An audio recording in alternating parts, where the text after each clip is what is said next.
Okay, let's dive into this. You ever have that feeling where you know exactly what you should be doing? You know, eat healthier, save more money, get out of that dead-end job. But you just don't? It's this super frustrating gap between knowing the right thing and actually doing the right thing. And that's exactly what we're going to unpack today. And this brings us to what I like to call the advice paradox. I mean, think about it. We are living in the golden age of information. We're practically drowning in self-help books, podcasts, articles, you name it. Good advice is everywhere. And yet, real lasting change? It's actually pretty rare. So what gives? That's the million-dollar question, isn't it? If we have all the answers right at our fingertips, why do so many of us feel stuck? Why does all this incredible, life-changing advice just seem to roll right off our backs?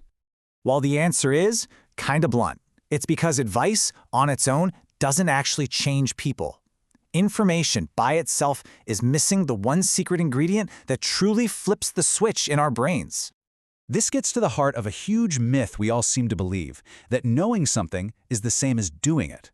We kind of think that our brains are like computers. You just input enough logical information and out comes the perfect decision. But that's just not how human beings work. Not even close. And here's the disconnect. We believe that if we just get more information, we'll make better choices. But what really happens? All that advice, all those tips and shoulds, they just blend together and become background noise. Our brains get overwhelmed and just tune it all out. So if more information isn't the answer, what is? What's the real catalyst for change? Well, it's something a lot more primal. It's all about learning things the hard way. And here's the bottom line. The greatest teacher in our lives isn't a piece of advice we hear, it's an experience we feel. It's something we actually live through. Words might inform you, but it's experience that truly transforms you. Just think about it this way. You can tell your friend to save money for years. They'll nod their head, they'll totally agree with you, but nothing happens. Until the day they check their bank account and there's nothing left to pay the bills. That is when the lesson hits home. It's the exact same thing with our health, right? We all know we're supposed to eat better and exercise more. The information is inescapable. But for so many people, the real wake-up call doesn't come until they're sitting in a doctor's office getting some bad news. Suddenly, health isn't just a good idea, it's a life-or-death reality. And maybe the most powerful example is in our relationships. Your friends can warn you about someone. You can even see the red flags yourself.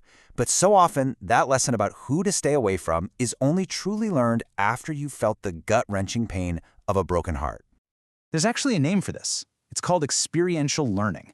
And it's pretty simple.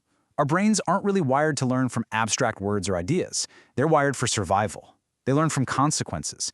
It's the sting of failure, the pain of a mistake, the shock of a negative result. That's what creates new pathways in our brain and forces us to change. So let's just boil it all down. Our problem is not a lack of information. We have plenty of that. What we're missing is the emotional impact. Without that gut punch of real-world consequence, even the best advice is just words. So all of this leads us to one final, incredibly important idea. There is one fundamental condition that has to be met before a person will ever truly change. And this is it. This is the whole thing in a nutshell. People don't change when they know better. They change when they feel the cost of not changing. That feeling, that pain, that regret, that consequence, that's the fuel. Knowledge might give you the map, but it's feeling the cost that actually makes you turn the key and start driving. So the next time you're wondering why good advice isn't working for you or someone else, maybe ask a different question. Has the cost truly been felt yet? Because understanding that change is tied to feeling, not just hearing, is the first step toward making that good advice finally stick.